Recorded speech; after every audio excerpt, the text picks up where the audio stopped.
depends on the person. I mean, again, Mm-hmm. I mean, one thing that we've noticed is like if people are trying to get money and like their Mm-hmm. objective is just to get rich, it doesn't work very well in agriculture. I mean, it's a Mm. slow business, it's Yeah. very, very, very painstaking, and so if their Yeah. objective from the get-go is to make money, I mean, they're not gonna go far. Hi, my name is Sepehr Achard, and you're listening to the Africa for Dummies podcast. I am an African. Yeah. So welcome back to Africa for Dummies. Today we're joined by Sepehr Achard, COO of iGrow News, a leading platform in the agri-food tech space.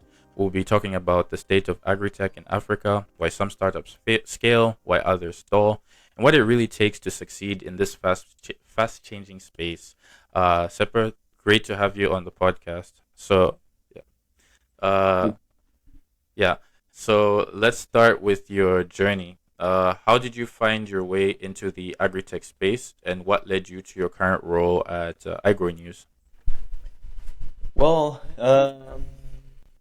let's just say it was just an opportunity that arose once. Hmm. I was previously working in finance, so nothing to do Okay. with agriculture. Yeah. And during my last year at university, I met a guy, actually the creator of the brand iGrow News, Hmm. Herbert Kligerman. And we kept in touch. And after 6 months of me working in finance, I just decided it was time to. I just decided that finance wasn't for me, Hmm. and I wanted something a bit more meaningful, perhaps. Okay. And Yeah. other than Yeah. just dealing with numbers and so on. Hmm. And I decided to work with him to create a platform where people could find unbiased news. Hmm. Uh, and at the time, he had this blog focusing on new technologies, especially Hmm. in urban farming, not necessarily in agriculture. So we got together, we created the platform, we little by little expanded beyond urban farming to other technologies in agriculture and today to any technologies in agriculture. And since December 2023, I also merged with the Vertical Farming Podcast with my Hmm. associate Harry Duran to create Agtech Media Group.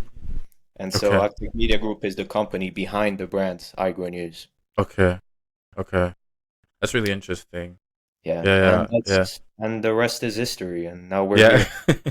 Yeah. Yeah. It's a really interesting transition actually from finance to agriculture. Was there any how can I say uh shocks, I guess, like there's culture shocks, but maybe in terms of like work styles, because I know the finance industry is completely different as opposed to the agriculture sector. Were there any like shocks that maybe you were like, this isn't Hmm. this is new? Yeah. Um, Not necessarily shocks, I would Mm-hmm. say. There are some things that intrigued me Mm-hmm. to some regards.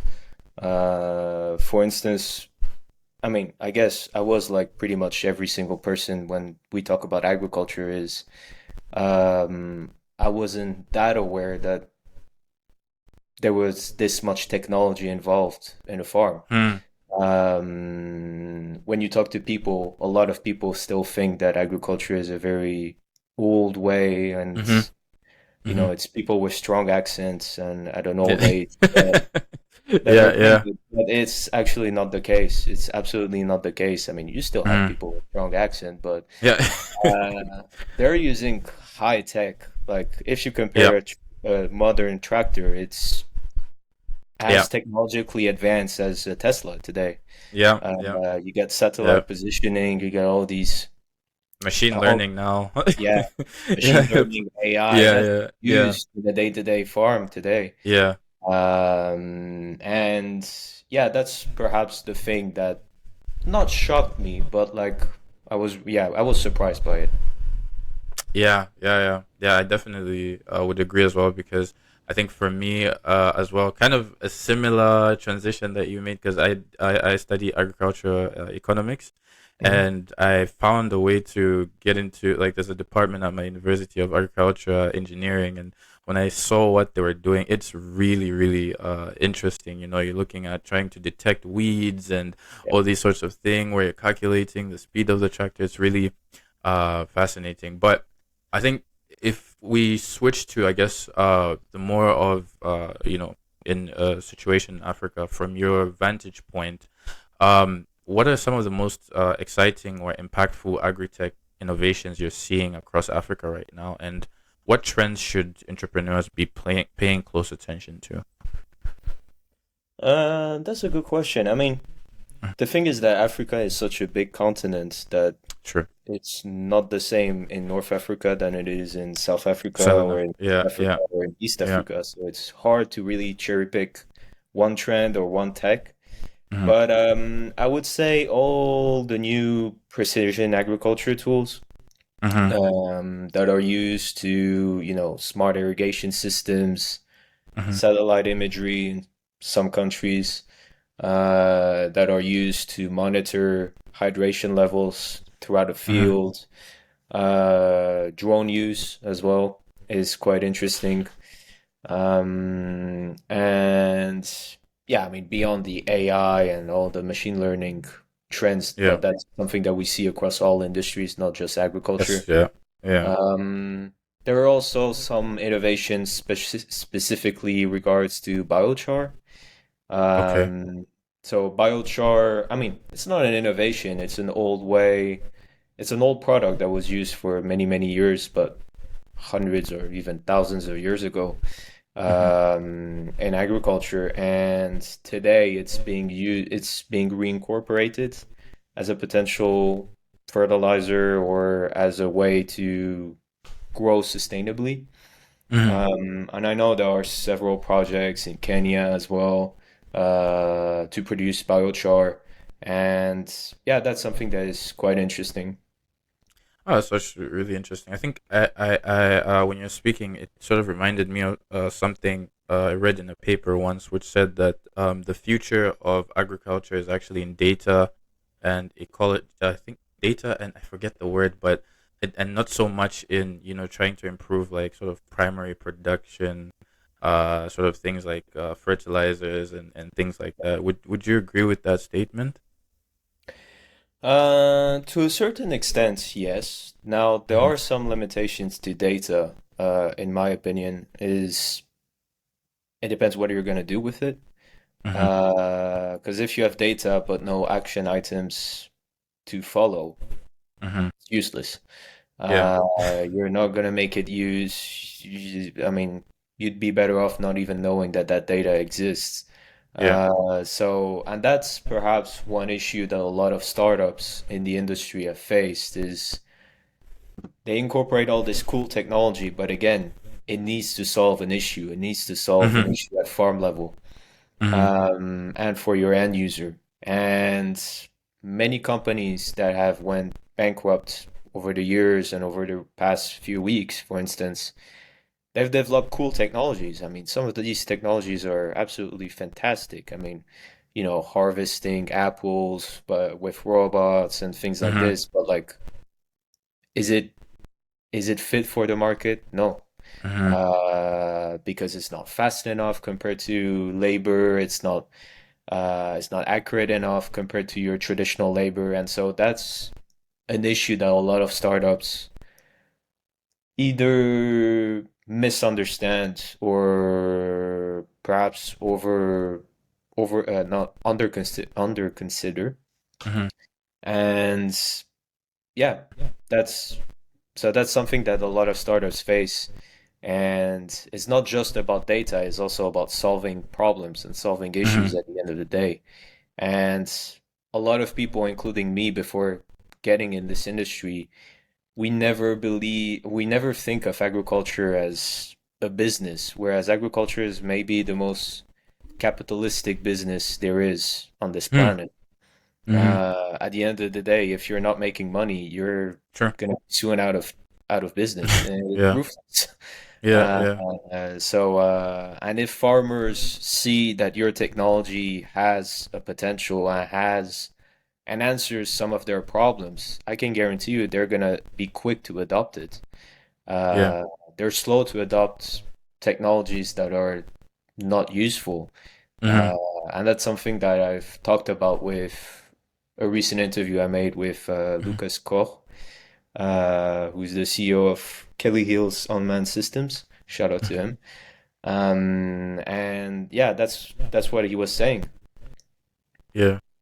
No, I think that's a great point. And actually, a bit of a shameless plug here, but me and my friends also are trying to do a startup in Zambia because farmers are struggling with cattle theft, and so we're Mhm. trying to use IoT to see if we can help farmers identify, locate their animals Yeah. in case of any theft, and things like that.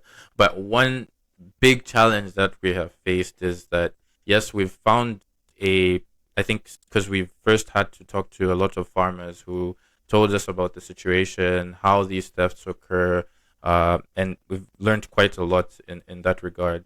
However, one big challenge is the infrastructure. Like it is, it's so difficult to, something that in Europe is already like, they're already like way, way past certain things.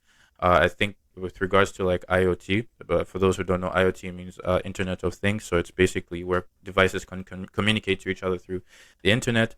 Um, Even that is still very like complex for like 4G networks and such things. So would you say that like the infrastructure is also a huge challenge? And have you seen any companies that have overcome that? I guess I could say. Overcome in Africa or? Yeah, yeah, or yeah, mainly, yeah, yeah, yeah, yeah. So I mean, I talk to many companies that receive project inquiries Mm-hmm. for Africa, but yeah, I mean, one common problem they say is the lack of infrastructure around it, Mm-hmm. especially with regards to internet. I mean, today, I mean, most of these technologies rely on internet or at least some Mm-hmm. sort of connection to operate. So yeah, that's one big issue. Now, there are some companies that have overcome, I mean, not companies, but perhaps projects Mm-hmm. that overcome that issue by adopting mid-tech solutions. Mm-hmm. Now, I can't remember the name, but I guess it was in Ghana Okay. or in Congo, somewhere there. Okay. Uh, but instead of adopting tech internet reliant technologies, they've adopted just mid-tech Okay. solutions, or at least solutions that were semi-automated, so that Okay. they could automate some parts of their production and not rely on internet. So that's how they overcome. But again, even if today you have like solutions that you could use, like Starlink, for instance, Mm-hmm. that you could connect, it's still very expensive. And Mm-hmm. so it's not suitable for farm operations or for most farm operations today. But that's yeah, that's something that where I think governments need to invest Yeah. in to have more connectivity and connection solutions offered also to remote areas because Mm-hmm. if you go into cities, there's no problem in getting internet Yeah. or Yeah. Wi-Fi or 5G or even yeah. Mm-hmm. It's when you go into rural areas where there is the Mm-hmm. farms where it Yeah. gets complicated and tricky. And so yeah, that's where I believe there needs to be a bit more investments made by governments. Oh, okay. That's yeah. I think the example that you gave of Ghana is also a really great idea of trying to basically utilize the tools that you have on hand Yeah. and basically the limitations. So I think that's a great point. And moving on to another challenge that we have, which is I think a common challenge we hear about African agri-tech startups is that they solve very specific local problems, and hence they struggle to grow beyond that niche. Why do you think that is, and what separates businesses that manage to scale successfully from those and those that plateau? What do you call specific local problems? I think that from what I saw and from the discussions I've had, it seems like they are. Hmm, that's actually a really good question. Because I was going to say that there could be very country specific issues that Mm. maybe don't exist in every other country. Hence, it doesn't really spread that much. But I can't think of a specific example on hand. But I would you agree with that statement, or would you say that most of these innovations are trying to I mean, would should be easy to scale? I think. I think it needs to be nuanced because Okay. companies or startups that are targeting very specific or at least a niche is Hmm. actually a good thing. And that's something that has been perhaps lacking in Europe or in the US, Hmm. where they started off spreading everywhere and using this capital intensive model, and then ended up, yeah, not knowing what their product was, essentially what their core business was. And so targeting a niche to start with is actually a good thing. Hmm. Now, I guess that again, I mean, Africa is such a big, it's such a big, Yeah. it's Yeah. Sure. and some of Yeah. these countries are huge. People don't realize that, especially in the Hmm. US or in Europe. And so even if you target a very specific problem, it could be just enough for your business to thrive. Hmm. Um, Now I guess that it can, where you, I mean, where the question Lead. wants to address Uh, is how some of these companies, for instance, address a problem in Nigeria, but also can address other problems in neighboring countries. I guess that hmm. that's what Hmm. you're trying to figure out. And I think that that's, yeah, again, it all depends on the problem and the solution and the technology they adopt. If you're targeting a very specific pest that is only present in a handful of countries, maybe you could shift and make your model to find that the cure to that pest, Hmm. um, so that you can easily replicate the same model in other countries or for other pests as well. Yeah. Maybe that's something that could be adopted, but again, for me, it's not specifically an issue for targeting niche. It's not Hmm. not a big issue. Okay. As long as maybe the niche is able to sustain that business, Yeah, of course. Yeah. yeah, Of of course. course. Yeah. Yeah. Yeah. Yeah. That makes sense. Yeah. I guess that makes sense. And also, I think there was just a personal question, but in my opinion, I've kind of noticed that maybe it's just from my perspective, in because I come from Zambia, Hmm. and I think there's been quite a lot of buzz with regards to fintech. Mm. I think that's because of the mobile money success that's occurred. Do you think that maybe this focus on fintech is maybe distracting or maybe taking away potential uh potential innovative solutions? Because when it comes to like fintech, I think people see, I think, the amount of money that Airtel and these other organizations have made from that. I think from Kenya it should be M-Pesa or something like that. And it's like, I don't know if it's possible to replicate that uh situation. So would you say that it's kind of taking away from the potential solutions that could be offered as well? Uh, I mean, not really, because Hmm. I mean, you could have some solutions that could be adapted, and you could have some cross usage, for instance, in innovative financing, crowdfunding platforms or whatever fintech solutions that comes here that could help farmers getting finance or getting access to more finance. But beyond that, like actually a fintech not or someone behind a fintech creating a solution that addresses problems in a farm, it all depends on the person. I mean, again, Hmm. I mean, one thing that we've noticed is like if people are trying to get money and like their Hmm. objective is just to get rich, doesn't work very well in agriculture. I mean, it's a Mm. slow business, it's Yeah. very, very, very painstaking. And so if Yeah. their objective from the get-go is to make money, I mean, they're not going to go far. So yeah, they actually need to find a solution that Hmm. meets their customers or their targeted customers' problems.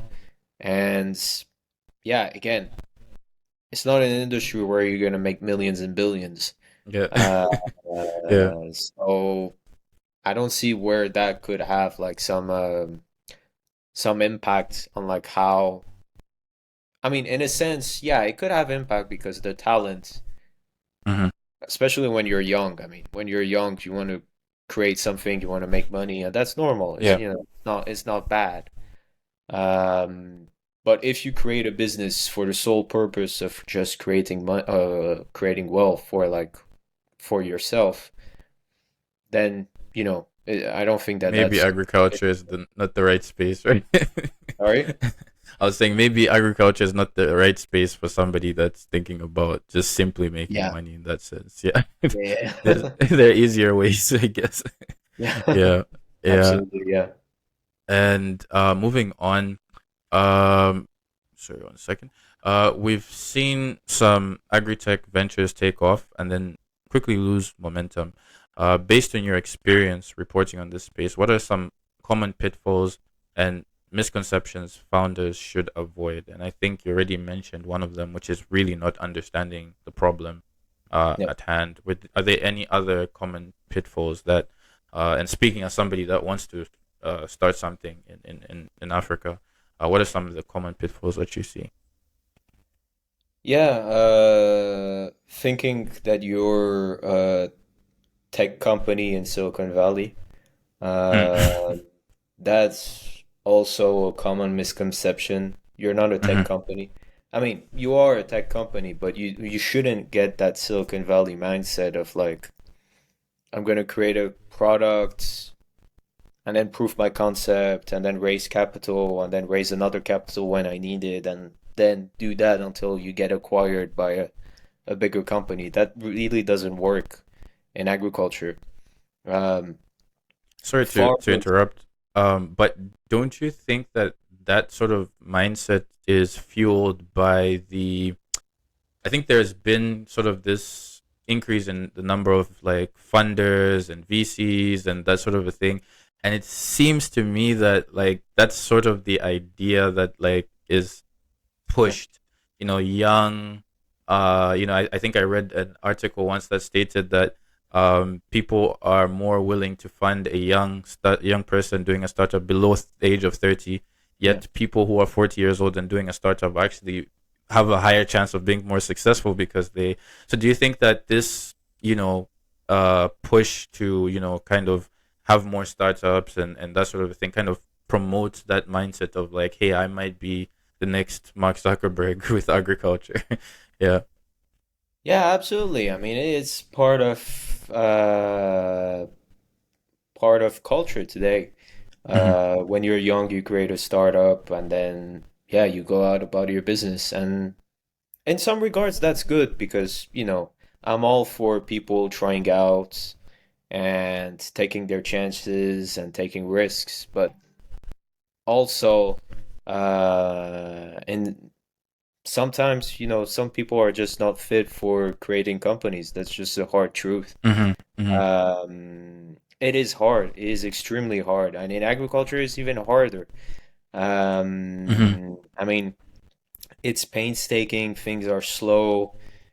Getting new clients. I mean, I was gonna talk about the fact that for a tech company, for a traditional tech company, you're gonna ask for a proof of concept. In farming, people are gonna ask for a proof of concept at scale. Yeah. So Yeah. they ask you, okay, does it work? Cool. Hmm. Does it work on 1 acre, on 10 acres, on 100 acre, on Hmm. 1,000 acres?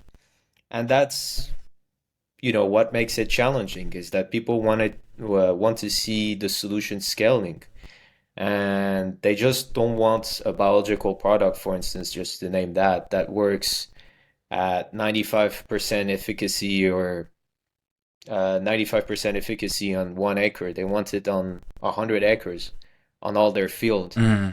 And God knows how many biological products have been released over the years where, okay, it works on 95% efficacy rates on 10 acres maybe, but on 100 acres it drops to 80% or Wow. Yeah. 75%. Yeah. And Yeah. that's massive. That's a Mm-hmm. lot. I mean, again, it's a fine margin industry. You're True. just a 1 or even like a 1 or 2% difference in prices. Sometimes It's it's the difference huge. between It's making huge. profit or not. Yeah. Point. Yeah. And yeah, so that for me, yeah, that's So the base yeah, so misunderstanding the problem at hand, and then also I guess you would summarize the second point as um let me see, as sort of overvaluing the idea that you have, maybe. I guess I could say. Or should I say overestimating the potential of the idea? yeah, or relying too much on external funding or external Mm-hmm. help. Okay. Um, yeah, that could Maybe be a way of Yeah, maybe summarizing. if we could actually talk about that, because I think there is that idea, especially from African entrepreneurs, about funding. So you say Yeah. that like this over reliance on funding is actually a negative. So then, how do you think people should go about that? Is the idea to start at a very small scale and then start expanding at a very slow rate, or are there any other ideas that you might think of? Yeah, I mean, it's all about starting where you can, essentially, and Mm-hmm. then taking baby steps. And along the way, you're going to find partners and you're going to find people that are going to help you and that are going to help you take that leap of faith, essentially, and take that second step or that third step Mm-hmm. or that bigger step, essentially. And some of the most successful startups or companies that we've seen started out very small, like sometimes in a garage with very little to no money, just their time invested, and yeah, that's all they had to offer, and maybe their laptop or Yeah. iPhone or whatever Yeah. to code or something. Mhm. But most of the times, these are the most successful companies because they started slow, they got the foundations right, and then they started building and they started Mhm. adding, yes, the venture capital money, and they Mhm. started scaling, and eventually they built this beautiful house that is their business. But Yeah. again, if the foundations are bad, then the house is not going to stand Yeah. very Not long, constant. Yeah. anyways. And so it's always important. And I know it's tempting. I mean, I'm young as well. Yeah. Uh, and sometimes it's tempting to just go out the VC route and raise capital and so on. But at the same time, you need to have a proven business model that is scalable, Mhm. especially in this industry. I mean, it's very hard to pivot if you have an issue. And sometimes I see companies, they're like, yeah, we're going to create this technology and so on. However, the farmers will need to increase their price. I'm like, no, well, Right. that's never going Mhm. to happen. Yeah. So yeah, that's an issue. And so they need to create this step by step, going step by step. And then I know it's slow at the beginning, but then Yeah. eventually it increases and yeah, you can add that VC money afterwards. So Oh, okay. yeah. And do you think that I think we had a very innovative farmer in Zambia called Bruno Mwemba on our Mhm. podcast, and one of the things he was discussing was but he was speaking more in terms of NGOs with regards to coming into African countries and sort of having policies and frameworks and implementing them, and they sometimes don't have they have mixed results. and he was talking about how there's a mismatch again between people in the West and other countries that kind of come in with these ideas, but they have no clue of the local context. Do you think that that also exists with venture capitalists and funders with regards to the problems at hand? Yeah, I mean, VCs want to see sometimes a 2 or 3 times return within 7 years. Well, yeah. So that in a farm is pretty much impossible. Hmm. Hmm. And for a tech company, it's very complicated to achieve, even Hmm. for a solution provider. So yeah, that's something that people come up with is that they see what's happening, for instance, on the news, on the media, and I'm part of the media, so Yeah. Yeah. I know a few things. Yeah. But they see what's happening. They see these hundreds of millions and these billions and so on thrown away, and they think like, yeah, that's attainable and achievable. And I hope so. I hope for them. Hmm. But like, again, be realistic. Study the market. Do your homework. Essentially, Hmm. it's all about doing your homework, understanding what problems you're trying to solve, and once you understood those problems, then creating all the infrastructure around it so that your end users or your customers actually can benefit from the whole um, from the entire how can you say this, from the entire benefits of Hmm. your solution. If you're just selling them the new product or the technology and with nothing behind it, that is doomed to fail essentially. Yeah. Yeah, I think that's also another great point. And I guess we've talked a lot about, the private sector and touched a little bit on the state. So I think my final question would be, what do you think African states should do with regards to, promoting uh better startups that are more focused on the problems, and also providing a room for startups to sort of grow? Are there any countries that you've seen that are really leading the charge in this regard? And if you could just tell some examples of that. Yeah, I mean, on a personal note, I'm never a fan when governments get Mm, involved in the business, in yeah, any business. yeah, That's just my own humble opinion. yeah. But in terms of countries where they invest a lot in the infrastructure and making the infrastructure suitable for new technologies, um, you got countries like Kenya, for instance, Hmm. where you got many, many projects and a few tech companies. Ghana is also another country that a few people talk about. And then I would say, um, yeah, Nigeria is still also a big Yeah, country with a lot of yeah, potential. I mean, they have their own issues right now, yeah. but it's still there is a lot of potential, and in some areas of the country, there is the infrastructure to create a tech company or at least an ag tech company. So I would, yeah. But again, I'm never a fan when governments get It's involved in yeah, yeah, businesses. yeah. Uh, I'm more of, yeah, letting companies do their own thing, build on their own, and then scaling on their own, and just governments providing the right infrastructure, the roads, the internet, the energy grid Hmm. as well, so that they can, yeah, operate as smoothly as possible. Yeah, you're definitely right. And I think I like the fact that you mentioned energy, because I think that's another thing that's been a headache, especially for us, because it's like we don't only have to create a solution, but we also have to think about the solution when there's no power and that sort of a thing. Yeah.